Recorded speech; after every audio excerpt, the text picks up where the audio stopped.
नमस्कार. Vitthalwadi police station अंतर्गत सदरचा गुन्हा घडला होता.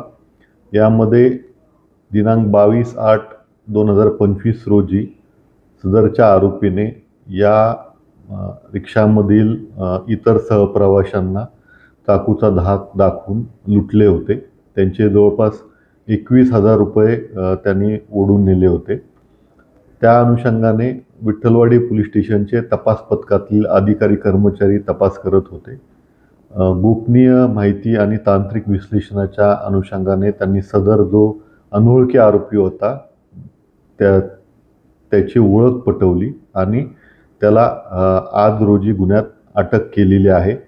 गुन्ह्यात वापरलेले हत्यार, त्यानंतर त्यांनी जबरीने नेलेले 21,000 रुपयाची रक्कम जी आहे ती जप्त करण्यात आलेली आहे. पुढील तपास जे आहे ते वरिष्ठांच्या मार्गदर्शनाखाली विठ्ठलवाडी पोलीस स्टेशनचे अधिकारी आणि कर्मचारी करत आहेत. यामध्ये या इसमावरती आणखी काही गुन्हे आहेत का याचीही तपासणी करत आहे.